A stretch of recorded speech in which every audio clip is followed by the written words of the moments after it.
Di sini gue jelasin kenapa polisi nggak tahu korban-korban sebenarnya ada berapa.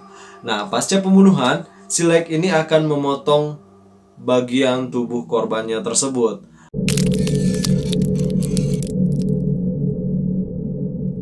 Action. Oke, gengs, kembali lagi bersama gue Ridwan di channel Kaum Barbar. Dan udah lama banget gue gak bikin video nih, gengs. Dan sekarang gue bikin video lagi buat kalian semua. Dan kita masuk di muram episode kelima. Tetap di channel Kaum Barbar. Jangan lupa subscribe dulu yang belum subscribe, oke? Oke, di episode muram kelima ini gue bakal membahas criminal case lagi, dimana kejahatan yang satu ini dilakukan oleh dua orang, gengs. Dan ini nggak biasa. Penjahat pertama bernama Charles Ng. Dia adalah seorang pembunuh berantai yang berdarah Tionghoa Amerika. Dan dia melakukan kejahatan tersebut di Amerika.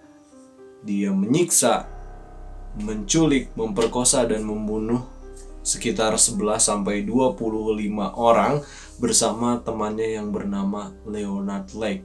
Dan pembunuhan tersebut mereka lakukan di tempat Lake di Calaveras County di California, tepatnya di Bukit Sierra Nevada, 60 mil dari Sacramento.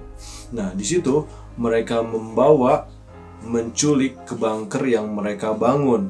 Lalu mereka bunuh tuh korban-korbannya di situ. Bahkan mereka mendokumentasikan pembunuhannya tersebut dalam sebuah tulisan dan video yang mereka buat. Wah, kecil pokoknya. Lu pengen tahu kan cerita lengkapnya?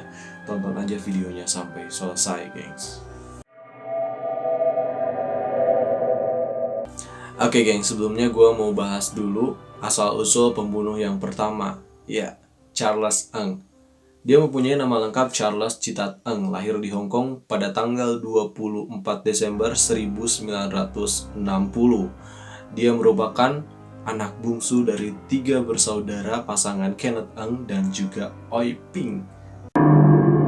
Nah, ketika Kenneth Ng tahu bahwa anak bungsunya adalah seorang laki-laki, nah, dia banyak sekali memberikan perhatian kepada si Charles Ng. Mungkin karena ngebet kali ya punya anak laki-laki. Diceritakan bahwa si Kenneth Ng ini adalah seorang yang disiplin dan ketat juga dalam mengawasi anaknya. Bahkan itu pun yang dilakukan kepada si Charles Ng. Dia kerap mengingatkan kepada si Charles bahwa pendidikan yang baik adalah tiket menuju kebahagiaan dalam hidup. Tapi si Charles Ng ini sangat tidak tertarik dengan hal-hal yang berkaitan dengan ilmu akademis. Dia lebih tertarik dengan ilmu bela diri, di mana ia sangat berambisi untuk mengikuti idolanya yaitu Bruce Lee. Dan setelah itu, Charles Ng pun dimasukkan kedua orang tuanya ke sekolah paroki, gengs. Di situ, Kenneth berharap sekali nih si Charles bisa belajar lebih giat dan unggul di dalam sekolahnya. Tapi yang didapat adalah sebaliknya. Si Charles Ng itu adalah anak yang malas. Karena mungkin dia nggak tertarik dengan hal yang berkaitan dengan akademi. Dari situ, dia kerap mendapatkan nilai yang rendah juga di sekolahnya. Nah, setelah si Kenneth Ng tahu kelakuan si Charles ini, nah dari situ Kenneth Ng selalu memarahi si Charles Ng dan kerap memukulinya dengan tongkat, gengs. Pada umur 10 tahun, Ng menjadi seorang yang pemberontak dan juga destruktif. Entah mungkin karena kejadian dipukulin, entah apalah gitu ya. Bahkan si Charles Ng ini kerap tertangkap mencuri, geng. Mencuri barang siswa yang lain atau teman-temannya yang lain. Nah, dia juga punya hasrat sebagai seorang yang rasis. Dia itu nggak suka bule, gengs. Jadi ketika misalkan kalau di sini ya ada gang gitu, ada gang, si Charles ini nongkrong di gang tersebut. Nah, kalau ada bule yang melewat tuh dia selalu menyerang bule tersebut. Nah, dia sangat tidak menyukai bule. Udah rasis dari kecil. Dia dikeluarkan dari sekolah pertamanya akibat dia bermain api di dalam kelas dan juga memainkan bahan-bahan kimia yang berbahaya. Kayaknya memang si Yang ini klepto dari kecil, gengs. Dimana pada saat dia berumur 15 tahun, ia kembali ditangkap karena ketahuan menguntil atau mencuri barang-barang temannya, gengs. Nah, dari situ dia terbebas dari hukum, gengs, karena memang dia masih di bawah umur, masih ada perlindungan lah buat dia. Nah, ayahnya pun memutuskan untuk memasukkan si Eng ke Bentham Grammar School, yaitu sebuah sekolah asrama di North Yorkshire, Inggris. Gak lama dari situ, dia kembali dikeluarkan dari sekolah asrama tersebut karena ketahuan mencuri barang siswa-siswa lain. Ya Allah. Dan ia pun kembali ke Hong Kong, ke tempat asalnya. Setelah beberapa waktu tinggal di Hong Kong, gengs, si Charles Eng ini memutuskan untuk pindah kembali ke Amerika Serikat. Nah, sering pindah tuh, nomaden banget anaknya ya. Dia menggunakan visa pelajar untuk pindah ke tempat tersebut pada tahun 1978. Dia berniat untuk belajar biologi di College of Notre Dame di Belmont, California. Cuman, dia bertahan 1 semester aja di sekolah tersebut dan udah dari situ keluar lagi deh, gengs. Wah. Dan beberapa waktu setelah itu, dia terlibat kasus kecelakaan tabrak lari yang dimana pada saat itu untuk menghindari tuntutannya dari hukum, dia mensiasati dan masuk ke Korps Marinir Amerika Serikat. Sebenarnya kesempatan untuk belajarnya bagus banget, gengs, ini tuh si Eng ini tuh, dan dia keterima terus gitu. Tapi ketika di Korps Marinir, bukannya dia terhindar dari hal yang berbau hukum, tapi malah dia terlibat kembali kejahatan, dimana pada saat itu dia mencuri senjata, gengs. Waduh, mencuri lagi nih. Nah, dari situ sebelum dia diadili itu ke penjara, dia kabur dulu tuh, gengs, ke California. Nah, di California dia menetap, dimana di situ dia bakalan ketemu sama rekan kejahatannya yang bernama Leonard Lake dan juga istrinya Crelline Belles. Beralih ke asal-usul penjahat satunya lagi, gengs, Leonard Thomas Lake. Dia lahir pada tanggal 29 Oktober 1945 di San Francisco, California, Amerika Serikat. Nah, pada saat Lake berumur 6 tahun, dia ditinggal oleh orang tuanya karena orang tuanya bercerai, dan Lake memutuskan untuk tinggal di nenek dari ibunya bersama saudara-saudaranya yang lain. Nah, berbeda halnya dengan si Charles Eng, Lake ini adalah sosok yang cerdas, gengs. Tapi karena pada saat kecil dia sangat gemar memotret saudaranya. Ya, motretnya itu bukan motret biasa, gengs, dimana si Leonard Lake ini memotret telanjang saudaranya, dan hal itu nggak dilarang oleh neneknya. Nah, dari situ dia mulai terobsesi dengan hal yang berbau pornografi. Bahkan si Lake ini kerap mengancam saudara perempuannya untuk melakukan tindakan seksual, gengs. Dan pada saat dia kecil, ini yang aneh, dia tuh sering mengumpulkan tikus untuk dilarutkan ke dalam zat kimia, gengs. Entah itu hobi yang sangat aneh sekali, gengs.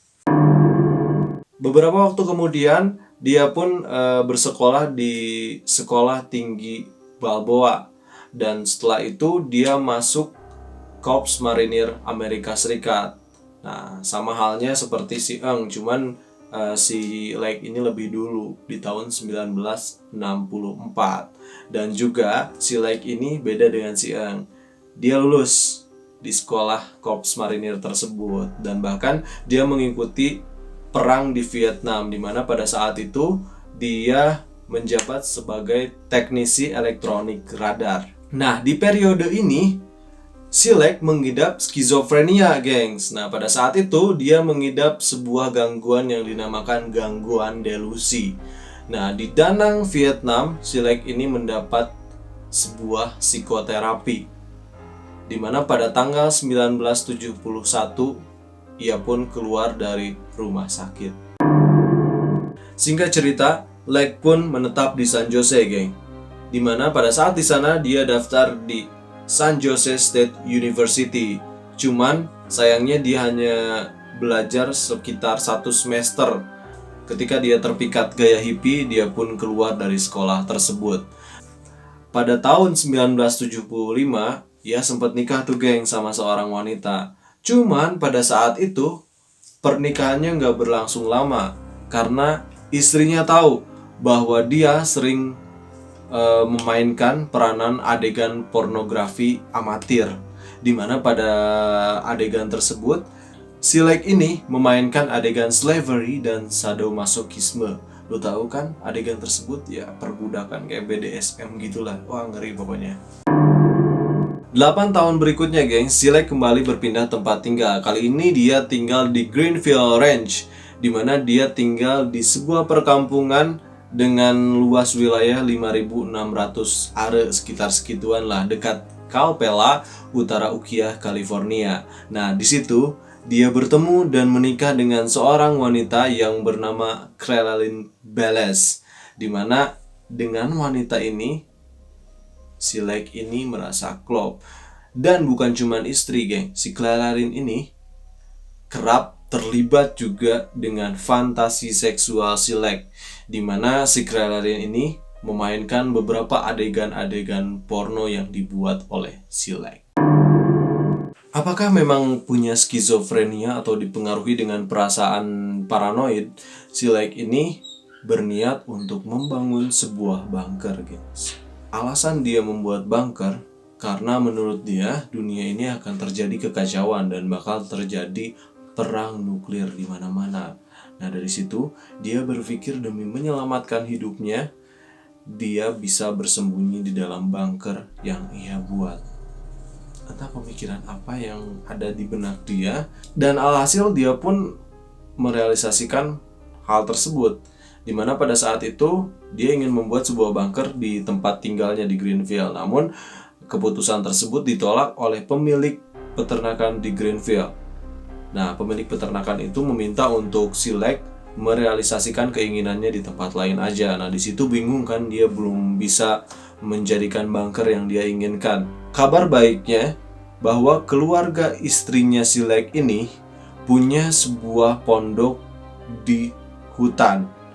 Nah, di mana keluarganya itu ya dengan senang hati menyewakan pondok tersebut kepada Silek. Nah, dari situ Silek senang kan, dan akhirnya Silek membuat bunker yang dia inginkan di pondok tersebut.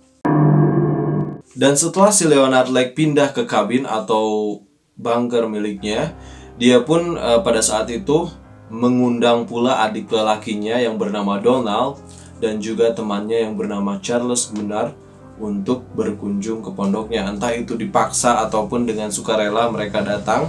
Tapi dari kejadian tersebut mereka berdua tewas dibunuh oleh Leonard Lake. Dan di situ Leonard Lake mengambil uang yang mereka bawa dan juga kartu identitas mereka, dan termasuk kartu identitas si Charles Gunnar yang si Leonard Lake gunakan untuk menyamar. Dari situ, si Lake menyamar sebagai Charles Gunnar, gengs.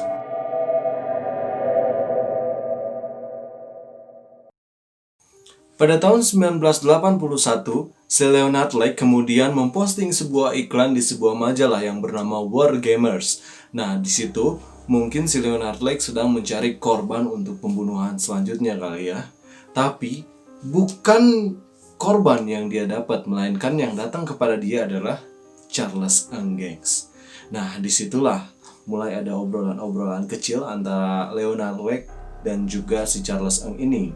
Dan di situ pula si Leonard Lake merasa kayaknya ada kecocokan deh antara saya dan juga si Charles Ng ini. Kemudian si Leonard Lake pun mengundang Charles Ng untuk berkunjung ke pondoknya.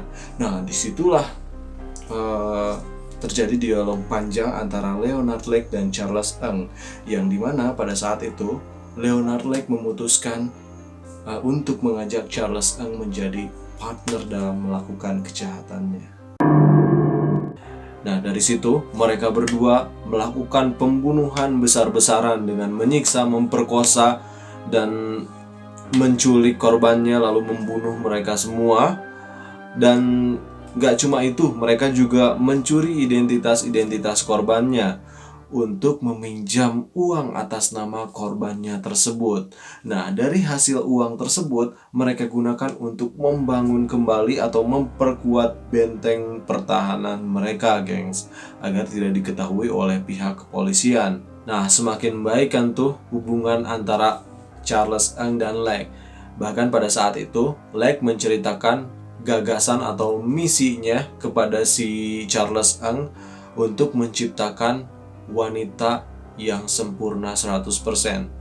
Dimana pada saat itu terlintas di pikiran Lake bahwa wanita yang sempurna 100% adalah wanita yang patuh terhadap suaminya, dimana ketika suaminya bosan, dia pun akan dibuang begitu saja. Dan dari situ si Ang merasa setuju-setuju aja. Wah, ini kayaknya ide yang bagus. Waduh, Ang oke-oke aja dengan pendapat yang dikemukakan oleh si Lake tersebut.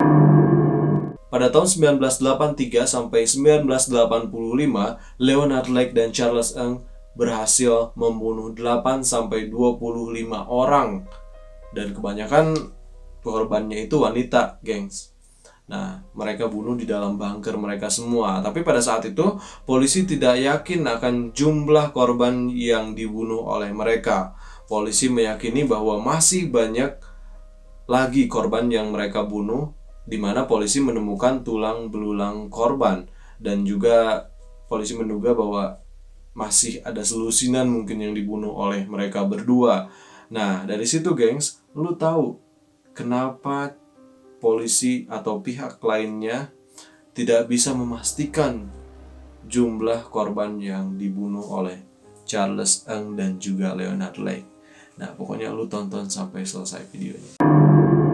Mereka berdua itu akan menahan korban-korbannya di dalam bunker cinder block sekitar 3,5 kaki lah ukurannya, dan di dalamnya itu berisi ember dan juga tisu toilet, gengs.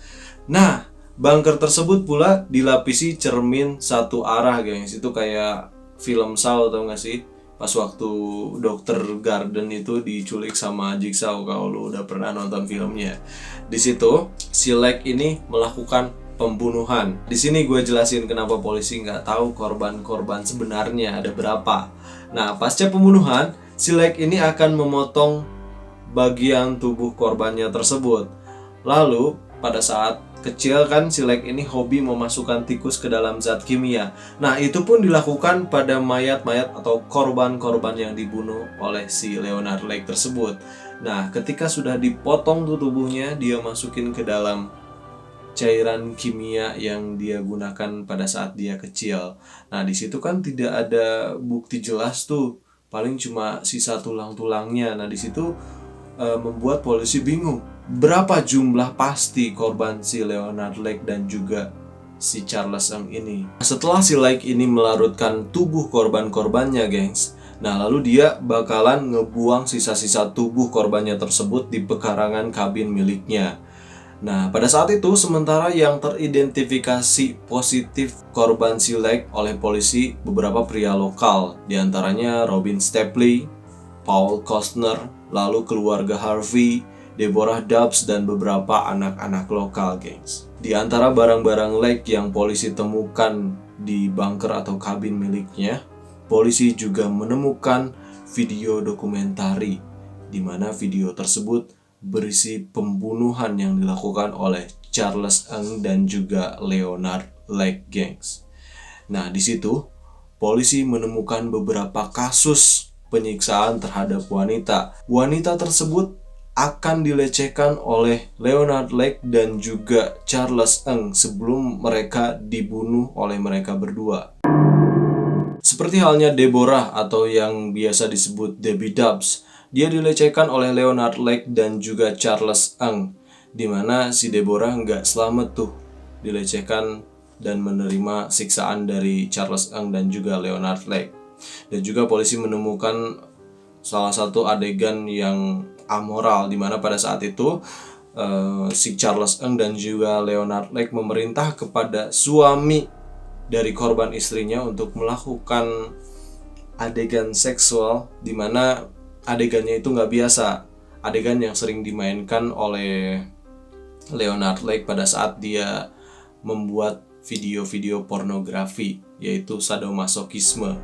Ya, contohnya setrika yang dipakai mereka untuk melakukan adegan tersebut. Dan korban-korban seksualnya tersebut berkisar di antara 12 sampai 20 tahun, gengs. Dan hanya 6 wanita yang dikabarkan selamat di dalam video tersebut.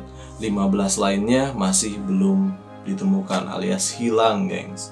Entah mungkin dibunuh oleh si Leonard Lake dan dilarutkan, ya nggak tahu lah. Dan mereka juga kerap membunuh tetangga-tetangganya, geng. Satu keluarga mereka bunuh, seperti halnya keluarga Lonnie Bond dan juga Brandon O'Connor. Nah, dan mereka berdua itu memiliki putra yang berumur 2 tahun. Mereka bunuh semuanya. Dan di situ si Leonard Lake dan Charles Ng ini akan membunuh prianya terlebih dahulu. Lalu setelah itu anaknya, dan terakhir itu wanita yang paling biadab, gengs, dari hal yang dilakukan oleh si Leonard Lake dan juga Charles Ng ini. Mereka membunuh anak bayi di depan ibunya sendiri. Gila. Pasca penggeledahan polisi di bunker milik Lake, mungkin lu penasaran, gengs, kenapa sih mereka berdua bisa ketangkep? Kan mereka melakukan kejahatan tersebut di dalam bunker, otomatis kan nggak kelihatan banyak orang, bahkan bunker tersebut ada di hutan, gengs. Nah, gue ceritain sekarang. Jadi, pada Juni 1984, si Ng berniat untuk melakukan perjalanan ke pusat kota San Francisco. Nah, di situ Ng ini mau masuk ke sebuah toko perangkat keras. Nah, bukan berniat untuk membeli, si Ng itu mau menguntil satu alat, gengs, yaitu ragum. Nah, pas dia masuk ke toko tersebut, menguntil ragum. Nah, di situ ketahuan sama penjaga tokonya bahwa si Ng mencuri ragum di toko tersebut. Nah, langsunglah si penjaga toko mengancam si Ng bahwa lu bakal gua laporin ke polisi, gitu kan. Ya, istilahnya itu dialognya kayak gitulah. Nah, di situ bener tuh si petugas toko itu menelpon polisi melaporkan kelakuan si Ng yang menguntil ragum di toko tersebut. Si Ng juga panik lah dari situ. Wah, gimana nih kalau ketahuan, gitu kan. Ya, si Ng langsung menelpon temannya, yaitu Leonard Lake. Nah, ditelepon sama si Ng, lu datang ke sini lah, gitu. Gua ada masalah di sini, gitu. Gua ketahuan mencuri. Nah, dari situ si Lake langsung bergegas untuk menuju toko perangkat keras di mana si Ng mendapatkan kasus tersebut. Oke lah, jalanlah si Lake. Nah, pas mau sampai nih, ini sialnya, pas si Lake sampai di tempat tersebut, polisi juga sampai, geng. Di sini mulai. Ketika si Lake turun dari mobil, polisi melihat gestur tubuh si Lake dan ekspresi muka yang abnormalnya itu sangat mencurigakan, gengs. Nah, dari situ polisi langsung menanyai identitas si Leonard Lake. Si Leonard Lake ini ngasih lah salah satu identitas, yaitu SIM dia. Tapi ketika polisi mensinkronkan muka dalam SIM dan juga muka Leonard Lake, itu beda, gengs. Pas polisi ngeh-ngeh, ternyata itu bukan dia. Pas lihat SIM-nya tuh polisi ngelihat nama yang dalam SIM itu, yaitu Robin Stapley, orang yang dikabarkan hilang beberapa bulan yang lalu. Nah, dari situ mulai kecurigaan pertama polisi. Digeledahlah mobil si Lake. Di situ polisi menemukan senjata beserta peredamnya juga, dan senjata tersebut ilegal dan didaftarin dengan atas nama Paul Costner, dimana sama Paul Costner juga orang yang hilang. Oke, ketahuan kecurigaan yang kedua. Nah, gak lama, gak ambil pikir banyak, polisi langsung menahan si Leonard Lake dan juga Charles Ng di situ sebelum menggeledah bunkernya mereka. Setelah penangkapan Leonard Lake dan juga Charles Ng, polisi lekas menggeledah bunker atau kabin milik mereka berdua. Nah, pada saat di lokasi ini, polisi menemukan beberapa mobil curian yang dimana mobil-mobil tersebut adalah mobil-mobil yang mungkin dibunuh oleh mereka berdua. Dan di situ, kagetnya, polisi menemukan 40 pon tulang manusia yang hancur terbakar. Nah, di situ udah mulai tuh polisi, wah ini terlibat nih kasus pembunuhan nih. Dan polisi juga menemukan peta harta karun di kabin tersebut, di mana peta tersebut menuntun polisi untuk menemukan tempat si Charles Ng dan juga Leonard Lake mengubur tong-tong. Nah, di situ polisi menemukan tong pertama banyak berisi identitas para korban, kartu kredit, dan juga beberapa barang pribadi milik korban yang dibunuh oleh Lake. Di dalam tong yang lain yang ditemukan polisi bahkan menemukan hal yang lebih mengerikan lagi, gengs. Di situ, polisi menemukan jurnal pribadi milik Leonard Lake dan juga video dokumenter pemerkosaan dan juga penyiksaan beberapa wanita di dalam bunker tersebut. Nah, 12 orang diidentifikasi positif sebagai korban Leonard Lake dan juga Charles Ng. Nah, dari sisa-sisa yang ditemukan di TKP juga, gengs. Nah, para ahli bahkan percaya bahwa Leonard Lake dan juga Ng membunuh lebih dari 25 orang ya. Kita tahu bahwa mereka nggak paham berapa pastinya jumlah yang dibunuh oleh Leonard Lake dan juga Charles Ng. Karena memang tahu sendiri, gengs, dia menggunakan cairan kimia untuk meleburkan jasad para korbannya. Setelah polisi menggeledah bunker milik Leonard Lake dan juga Charles Ng beserta isinya yang menjadi barang bukti kejahatan mereka berdua, nah di situ si Leonard Lake itu udah berasa pasrah lah gitu. Dia nggak bisa keluar lagi dari hukuman, dia nggak bisa keluar lagi dari penjara gitu, karena dia udah ngebunuh banyak banget orang. Nah, di situ Leonard Lake mempunyai ide untuk menyelipkan beberapa pil sianida ke dalam jahitan bajunya, gengs. Nah, biasanya kan kalau baju tuh bawahnya tuh ada itunya ya, ada yang jahitan melengkung gitu ya. Nah, dia masukin tuh ke dalam situ, dijahitlah di situ. Nah, ketika di penjara, si Leonard Lake itu meminum pil tersebut. Nah, dia mati tuh di dalam penjara, bunuh diri minum pil tersebut sebelum mempertanggungjawabkan kejahatan-kejahatannya. Beda halnya dengan Charles Ng, gengs. Dia nggak kepikiran dengan hal tersebut. Dia tuh mungkin rada lola kali ya. Dan akhirnya si Charles Ng harus menghadapi persidangan atas 11 tuduhan pembunuhan.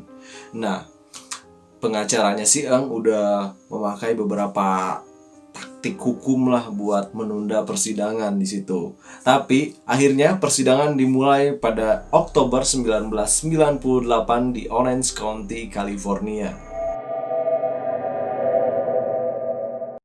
Saat itu, pembelanya Charles Ng menghadirkan Ng sebagai terpidana yang tidak terlibat atas kasus pembunuhan yang dilakukan oleh Leonard Lake. Tapi pada saat itu, jaksa menunjukkan sketsa yang digambar oleh Charles Ng, di mana sketsa tersebut menggambarkan sebuah adegan pembunuhan di kabin Wellsville. Nah, secara detail ya diketahui hanya sama orang-orang yang terlibat di dalamnya.